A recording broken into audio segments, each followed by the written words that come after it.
สวัสดีครับผมนี่ครับมาหลิงกับน้องไข่ครับมากรุงเทพได้ยังเมื่อล่ะฮะบ่พอกันแจ๊กเทียได้แต่ลงมาบ้าน เฮี้ยนข่างกันได้บ่พอกันจักเทื่อ เฮียนอยู่ข้างกันนี่ครับผมได้ตำมาอันนี้ตำทะเลอ๋อจานมาบ่ครบบ่ บัวอ้ายบ่บอกอ้ายซื้อหยังมา ลวกเส้นซาบะเนี่ยนั่นลวกเส้น อันนี้ตำอีหยัง พระอาจารย์ซึกไหมครับผมอีซึกแดกมื้อเหรอ4-5มื้อครับผมพาออกเที่ยวด้วยครับอยากกินตำมันมันอยู่ในวัดไม่ได้กินก็เลยซื้อมาครับผมตำกุ้งสดอันหนึงโอเคครับนี่ที่เด็ดพวกเจ้าคือตำแบบบ่เผ็ดว่าบ่ได้สั่งเนาะ ยาบ่เผ็ดกับเผ็ด นั่นบ่บ่เผ็ดกับเผ็ด นอนเฮียนเบิดมื้อเด้นี่ฝนตกบ่ได้เลยเลยว่าสิไปอันนั้นแหม หนหวยอยู่เสียก็บ่แห้งไอ้เจ้าเหม็นอับอยู่นี่แหละ ซักมือพร้อมความหมายน่ะก็เลยศูนย์ มันบ่แห้งจักเทื่อกุ้งสดจ้า ได้อีกตัวกุ้ง ได้ประมาณ3ตัวเนี่ย เท่าตอนกุ้ง จ้าเคลียร์กัน ตัวแซ่บร้าน ตามมันอยู่ทุกที่ใส่กัน อันนี้ตำทะเล อันนี้ตำทะเลอันนี้ตำกุ้ง นี่ตำกุ้งมันสิรสชาติต่างกันร้านนี้ตำกุ้งแซ่บมากบ ยั อง กเล ไม่ ย ได้อยู่ในทะเล เอาห่วย นี่ละบวชมาอันได้ยักทอนได้ยักก่อนมันนี่ วันนี้เขาก็ทองดอกครับ โอเคไอ้ซิมแบบเห็นจะจะ เอามือจับกินเลยมันยังแสบ เนาะสิแสบมือนะ อืมใส่กุ้ง แก้วกินตั้งแต่ตอนไหนนี่บ่ายสองตอน ฝน นี้จักโมง ฝนตกเนาะเพื่อนนี่ก็ไปบ้านพ้นอีกอืมแต่แซ่บเลยขึ้นกินน้ำมานะนี่เขาเอิ้นว่าเสียนดองแดงบ่ บ่ นั่นบ่ เขาเอิ้นเช่นหยัง ดองแดงคนละอันดองแดงสีขาวคือเขาวปุ้น บ่อันนี้เสียนหยังซะ มีเส้นหยังกูบ่รู้ ตั้งกล้องแป๊บหนึงมาบาดเท่านี้ ตำบักหุ่ง ได้ไหม เอาใหญ่ แล้วเขากล้องๆกินแต่ตำบักหุ่งเบิดมื้อคั่น อันนี้เอาไว้ลวกกินเนาะ ผักบุ้งคืองามแท้ เห็นบ่ฟิวเห็นไว้นี่บ่ มันก็เห็นอยู่ บ่แม่กล้องแม่ยังเอาไว้เบิ่งนี่นะ กูก็เห็นอยู่ติ ได้ไม่ยิบเลยเห็นแล้วบ่มาบาดนี่มันคือไม่กินไว้ได้บ่อยากอันนี้ก็มีกุ้ง เอาอันนั้นเป็นกุ้งซุปอันนี้เป็นกุ้งสด เห็นแล้วพอดีเลย ม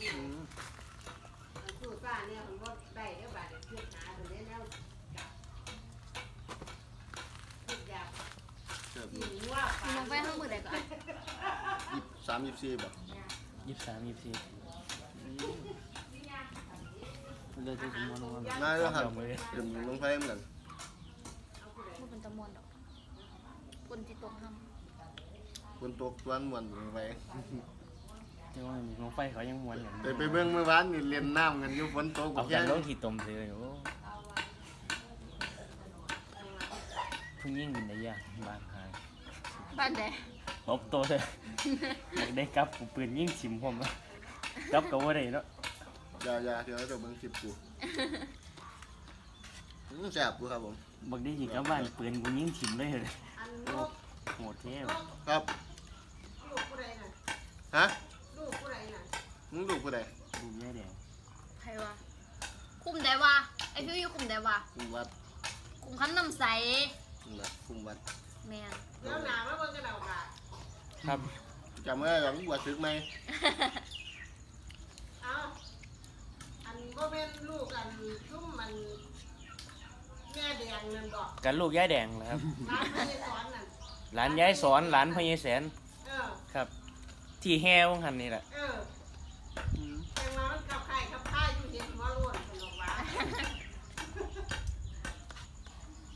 นี่ครับ พระอาจารย์ก็ว่าอยากให้ซึ้ง อื้อหือ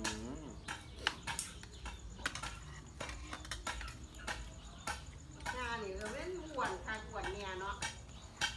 ผู้ใด เออลูก มันบ่ได้อ้วนมันบวม นี่อยู่อ้วนนี่ บวม มันบวม ว่ามึงอ้วนกูต้องปั่นอย่างหัวดิ วันนอนเว้นเลย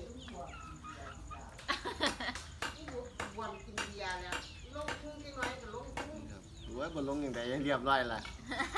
นี่เส้นบะคุ้งเพิ่นกรุบกรอบเลยไหม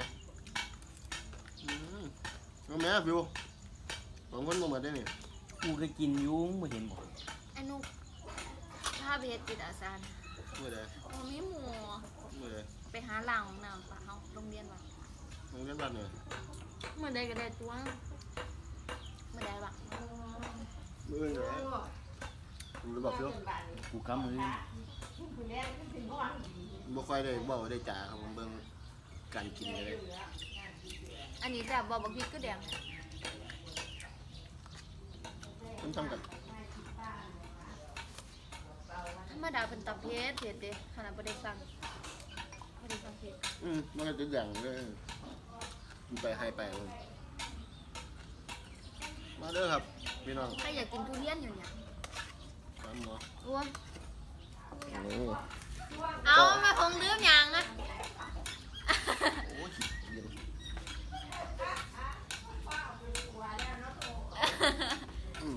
ถ้าเปลี่ยนสีไหมมาสีแดงกับสีเหลืองเลยครับ รถบ่ กูจะเฮ็ดไหม โอ้ยเอาสีเหลืองเด้อ โอ้สีเหลืองกับงามแหม่ กูมักสีเหลือง สีเหลืองกับงามแบบ รถบ่ ต้องไปแจ้งเขาก่อนเจนมือก่อนจะได้ ไอ้มาสีดำบ่ โอ้ยขี้ไล่ อืม ให้กูซื้อให้ดาวถือก็ขั้นนี้กูก็บอก แซ่บๆครับผมส้มอยากกินตำตั้งแต่ มัน มื้อแล้ เกิ ว ดกูดวงแค่ตา แต่มือมาก ให้เอาสีเหลืองสีม่วง ถ้าจะสิได้กิน บ่ว่างครับผมขนาดเที่ยงกันกันอยู่บ่เห็นกันจักเทื่อ ไอ้นุกประยุทธ์จ้ะ แต่มีธุระหลาย ไอ้ไปเที่ยว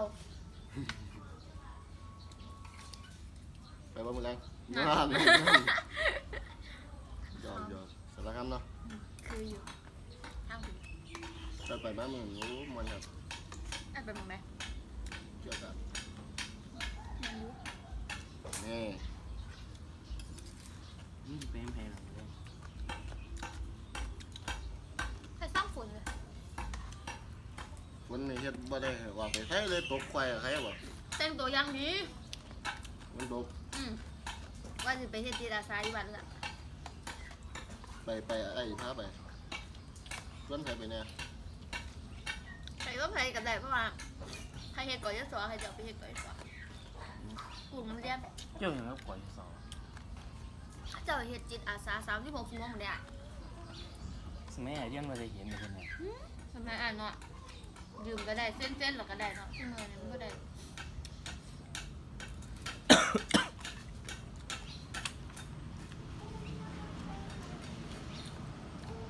มาดำเนาะ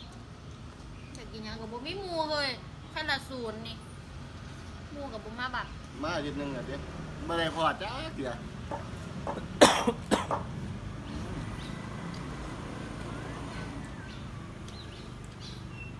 ส่วนอีกเกียร์ครับผม23 24บนรถไฟอยู่บ้านครับผมใหญ่มาก ที่ตั้งแต่ เดี๋ยวนูเป็นฟ้าแดง นอนเด้อ อยู่งั้นแล้วไปสิมากับมาน อนมีเฮียนเนาะ กินผู้เดียวก็ได้ เดี๋ยวนูเป็นฟ้าแดง กินเมาแล้วต้องไปแฮนเนาะ เป็นผาแดงก็สิมวนน้ำหมูบ่มันบ่ เขาเจียวใครเป็นนักใคร แม่นอยู่ ใครบ่เป็น ใครว่าใครอยากใครเตือนมาให้บ่เป็นดอกใครว่า นี่แม่มักเส้นเลยไหม ตอนกูเป็นฟ้าแดงก็มีรถย่ำขึ้นมามีแต่คนเอาขึ้นพ่อไปหอดพุ่นมึงแพ้กูโลกเนี่ยคนมาสูง เฮียเบิดจิ สิลงกับอะไรมันสูงกว่าครั้งเนาะ นี่ พอ นะ ดีเห็นบักบาดยางมากเอาบันไดกูแน่วะ ใครบ่อยากเป็นเลยใครอยากให้โตมา เราช่วยแล้วดับหมู่บ้านเนาะเราก็อยากได้เป็นเนาะ อู้งามอยู่แซ่ล่ะแต่งหน้าบ่ขึ้นเลยอันบ่มีเด็กน้อยบ้านเฮาคนนี้ไปเรียนเบิดล่ะ นี่ยังก็ได้ลงมาเดี๋ยวนึง ปีเทอมน่ะเกือบไม่ใจขาดเกือบบ่ได้มา ปิดตั้งเดือน คือเย็นอยู่ใส่ ส่วนน ฮะ ำส่วนนำแต่ว่าใครอยู่วิทยาเขตเนาะมีสมุทรสงครามมันแย่วมากไหมคณะใครมันแย่วอ่ะของส่วนนั้น มีนุชเกิดเรียนอยู่ไอ้ตอนนู้น เรียนนู่นกับเรียนส่วนนั้น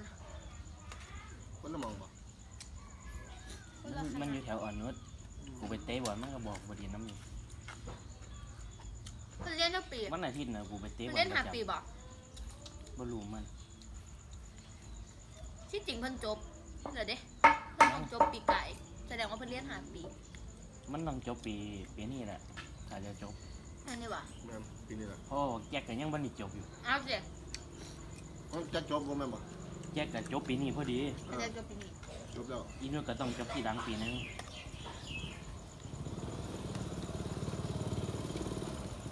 โอ้จับแล้ว ถ้าเรียนปริญญาตรีธรรมดา เดี๋ ส ย อ ว งปีจบ เจอกันในคลิปหน้าแล้ว แต่บักแจ็คมันเรียนในวิศวะมันก็เลย3 ปี เดี๋ยวจะถ่ายลงซุมื้อครับผมน้องใครมานี่ ใช่อ่ะใครนอนเว้นติ แม่นหาแนวกินนี่แหละเฮามักกิน นอนตะแคง กินจังได๋ก็บ่อ้วนจักเที่ย ไผบ่อ้วน บ่ บอกมาดู เดี๋ยวเจอกันในคลิปหน้าครับผม